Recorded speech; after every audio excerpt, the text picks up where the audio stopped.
Alors, c'est une histoire qui est assez exceptionnelle. Il faut évidemment qu'on vous en parle sur Boursorama. L'histoire de cet ingénieur de Google qui affirme que l'une de leurs applications d'intelligence artificielle avait une conscience. Finalement, l'employé a été après suspendu. Bonjour John. Bonjour David. John Plassard pour la Banque Mirabeau. John, cet employé de Google qui affirme encore une fois que l'intelligence artificielle qui s'appelle Lambda était suffisamment sensible pour être consciente, c'est ça qu'il a dit. On prend ça au sérieux, évidemment, et on se dit, mais comment est-ce que c'est possible ? Écoutez David, c'est l'avancée qu'on a aujourd'hui sur l'intelligence artificielle. Alors, est-ce que c'est vrai ou pas vrai qu'on soit à une telle évolution ? Parce que là, on serait un tournant. Exactement, ce serait un tournant, et puis on pourrait même le comparer, vous savez, à certains films qui sont sortis comme Terminator, où c'est les robots qui prennent le dessus sur les humains. Mais en tout cas, pour cet employé de Google, il a mis en avant et il a envoyé une lettre très spécifique à un des gouverneurs américains en lui disant que, comme vous l'avez dit, l'intelligence artificielle développée par Google était tellement avancée qu'elle avait une synthèse, qu'elle était même prête à avoir peur de la mort et pouvait ressentir des joies. Alors ça paraît complètement fou, mais on est aussi dans le développement d'une technologie qui accélère de plus en plus rapidement, que ce soit vrai ou pas encore vrai, ça c'est une autre chose. On en est où dans les développements, justement, dans le domaine du dialogue, c'est le sujet entre l'homme et la machine ? Écoutez, c'est très avancé. Vous avez d'un côté le NLG, qui est le langage naturel, et notamment les chatbots, comme on appelle. Vous savez, lorsque vous êtes sur un site internet et vous dialoguez avec quelqu'un sur des questions assez simples pour l'instant, voire un tout petit peu compliquées et qu'on vous répond, souvent c'est une intelligence artificielle qui vous répond. Et si les questions sont mal comprises ou si les questions sont un petit peu plus difficiles, eh bien là, on vous passe en effet un opérateur. Ça avance énormément.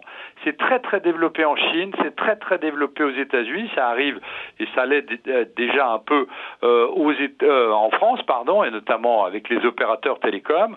Et l'autre développement qu'on voit aujourd'hui, ça s'appelle DALL-E, c'est le dessin sur commande.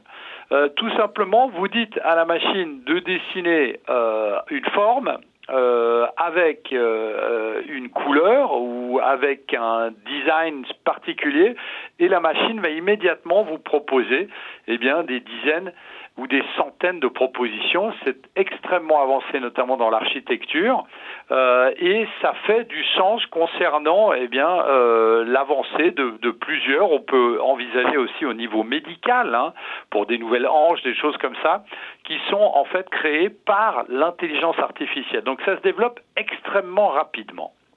Bon, justement, la croissance alors, comment on délimite le secteur pour le coup ? C'est le secteur de l'intelligence artificielle, jusqu'où ça va ?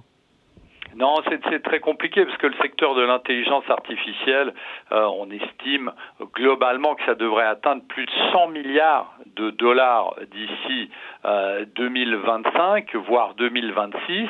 Ça a pris un tout petit peu de retard avec le Covid. Mais là, dans ce domaine spécifique, il y a deux choses. D'abord, comme je disais, ce fameux chatbot, le dialogue entre vous et la machine lorsque vous avez des questions à peser. Celui-là devrait progresser de plus de 30% d'ici 2024. Donc on voit qu'il y a une croissance absolument phénoménale. Maintenant, le marché global de la conversation entre l'intelligence artificielle, entre l'homme et la machine, mais au sens plus global, devrait atteindre 15 milliards de dollars en 2024 contre 3,2 milliards en 2018. Donc ici, on est dans une situation où effectivement, on est avec une croissance extrêmement forte et une demande de plus en plus importante. Bon, quelles sont les sociétés qui sont le plus en vogue, le plus en pointe, les plus impliquées justement dans l'IA et dans tout ce qui est chatbot ? Écoutez, on a surtout Microsoft. Microsoft, ils ont un programme qui s'appelle OpenAI. Ils ont déjà dépensé ces dernières années plus d'1 milliard de dollars. Évidemment, Google, on en a parlé avec cet employé qui a dénoncé Google.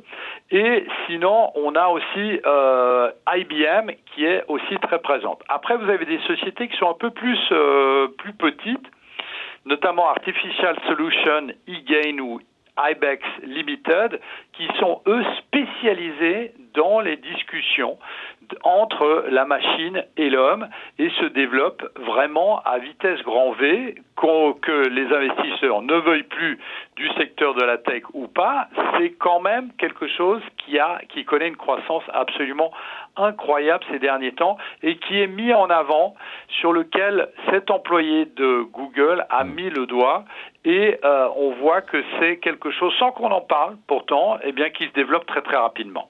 Ouais, pour terminer là-dessus, pour boucler la boucle, John, Google a répondu que c'était des phrases types, etc., que ça ne voulait pas dire pour autant que son intelligence artificielle avait des sentiments ou une peur que c'était des phrases toutes faites. Oui, tout à fait. Alors, on s'imagine que Google, si ça devait être le cas et si son intelligence artificielle était tellement développée qu'elle avait des sentiments, évidemment, elle ne le dirait pas maintenant, puisque on voit que, évidemment, ça rentre après dans le domaine philosophique presque. Et ici, il est clair que c'est une réponse classique de Google. Alors, maintenant, de savoir ou pas si elle a une conscience, il faut savoir que l'intelligence artificielle s'est tellement développée ces 20 dernières années qu'à un moment, on va y approcher. Atteindre ceci, peut-être pas de l'ordre de l'ordre des 20 prochaines années, mais on va s'y approcher très rapidement. Bon, allez, merci beaucoup. Point de vue signé John Plassard pour la Banque Mirabeau. Salut John. Merci David.